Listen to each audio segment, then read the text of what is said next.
Narsipatnam municipality 26వ వార్డులో కరుణాకర్ అనే వ్యక్తి ఇంటిని మున్సిపల్ అధికారులు అన్యాయంగా కూల్చివేసేందుకు ప్రయత్నిస్తున్నారని మాజీ ఎమ్మెల్యే ఉమాశంకర్ గణేష్ శుక్రవారం ఆరోపించారు. ఈరోజు నర్సీపట్నం మున్సిపాలిటీకి సంబంధించి 26వ వార్డులో చిటికల కరుణాకర్ సంబంధించిన ఇంటికి సంబంధించి మున్సిపల్ ఆఫీస్ వాళ్ళందరూ కూడా ఆ ఇల్లు పడగొట్టాలనే ఉద్దేశం మీద వస్తారని చెప్పి తెలిసి మేమందరూ కూడా పార్టీ నాయకులందరూ కూడా ఇక్కడ రావడం జరిగింది. దానికి ఇప్పటికే మున్సిపల్ వాళ్ళకి నోటీస్ కూడా ఇవ్వడం జరిగింది. కరుణాకర్ గారికి ఏమి ఇచ్చారంటే 25వ తారీఖున మొన్న నోటీస్ ఇచ్చి ఒక 7 రోజుల్లో సమాధానం చెప్పమని అన్నారు. వెంటనే మేము ఏం చేసామంటే కరుణాకర్ గారు 28వ తారీఖునే ఒక రిటర్న్గా లెటర్ ఇచ్చారు కమిషనర్ గారికి. స్టాంపు కూడా తీసుకుని ఎక్నాలజ్మెంట్. ఇందులో ఏముందంటే ఈ ఏదైతే బిల్డింగ్ ఉందో నా బిల్డింగు అది 1977లో ఒక లాలం రామకృష్ణ అన్న ఆసాంది. ఆయన దగ్గర నుంచి మేము 2023లో నేను కొనుక్కున్నాను ఇల్లు. దానికి సంబంధించి డాక్యుమెంట్స్ కూడా సబ్మిట్ చేశాడు. దానికి సంబంధించి మున్సిపల్ ట్యాక్స్లో కూడా కడతాడు ఎప్పటికప్పుడు. దానికి సంబంధించి ఇంటి మన కరెంటు మీటర్ కూడా దానికి కరుణాకర్ పేరు ఉంది. ఇవన్నీ ఉన్నప్పటికి కూడా ఎన్ని ఉన్నాయి కనుక దీని మీదకి రావద్దని చెప్పి రిటర్న్ ఇచ్చారు. ఇచ్చినప్పటికి కూడా నిన్న మరొక నోటీస్ కూడా ఇవ్వడం జరిగింది. మరొక నోటీస్ ఇచ్చారు.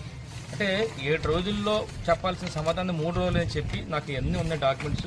పూర్వం నుంచి నేను కొనుక్కున్న ఆస్తి ఇది, నా సొంత ఆస్తి. మున్సిపల్ ట్యాక్స్ కడుతున్నాను, ఇంటి పన్ను ఉంది, అలాగే కరెంట్ మీటర్ అన్నీ చెప్పినప్పుడు కూడా నోటీస్ ఇచ్చారు. వారం రోజులు సమాధానం చెప్పాలి. ఇప్పటికే మేము ఏం చేసామంటే ఎందుకని మంచిదని చెప్పి హైకోర్టుకి ఆశ్రయించడం జరిగింది. హైకోర్టులో కూడా మేము ఎప్పుడు చేసామంటే హైకోర్టు చిటికల కరుణాకర్ పేరున 30వ తారీఖుని మేము ఫైల్ చేయడం జరిగింది. 31 డేట్ లిస్టింగ్ డేట్ 31 వచ్చింది. అదే రోజు హైకోర్టు వారు ఒక తీర్పు ఇవ్వడం జరిగింది. దాని మీదకి వెళ్ళొద్దని చెప్పి ఒక ఆర్డర్ ఇచ్చారు. కాబట్టి ఏంటంటే ఆర్డర్ కాపీ ఇంకా రాలేదు మాకు. ఎందుకంటే 31 సాయంత్రం అయ్యేసరికి నిన్న 1వ తారీఖున రాలేదు, ఈ రోజు రావాల్సి ఉంది. అవన్నీ కూడా మున్సిపల్ డిపార్ట్మెంట్కి చెప్పినప్పటికి కూడా ఈ రోజు మాకు తెలిసిన సమాచారం పైగా ఉన్నారు పోలీసులు. వాళ్ళందరినీ పెట్టి నాకు ఒకటే అంటున్నారు, అసలు వచ్చి మేమందరం కూడా ఇదంతా కరెక్ట్గా ఉంది మాది అని చెప్పినప్పటికి కూడా ఈ విధంగా చేయడం కరెక్ట్ కదా అంటున్నాను. ఎట్టి బస్సులు కూడా ఈ రోజు మధ్యాహ్నం కల్లా హైకోర్టు నుంచి ఆర్డర్ కాపీ కూడా వస్తుంది. మీ ద్వారా ఈ అధికారులు చెప్పేది ఏంటంటే ఇలాంటి తప్పుడు కార్యక్రమం చేయొద్దు సార్. ఎందుకంటే ఒకసారి మళ్ళీ పరిశీలించండి. కోర్టు వారు కూడా ఆర్డర్ వేశారు కనుక దయచేసి వీటిని ఆపాలని చెప్పి మేము మీ ద్వారా అధికారులను కూడా కోరుతున్నాం సార్.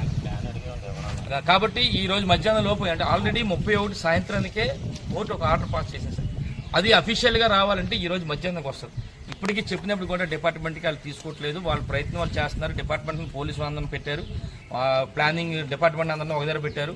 మేము కాపాడాలని ఇక్కడికి వస్తే డిపార్ట్మెంట్ ఎవరు వచ్చినా సరే, పోలీస్ డిపార్ట్మెంట్ కానీ ఎవరు వచ్చినా సరే ఈ విషయాలన్నీ చెప్పాలని చెప్పి ఈ విషయం చెప్పిన తర్వాత దీన్ని విరమించుకోవాలని చెప్పి ఉన్నాం. వాళ్ళు వస్తారని చెప్పి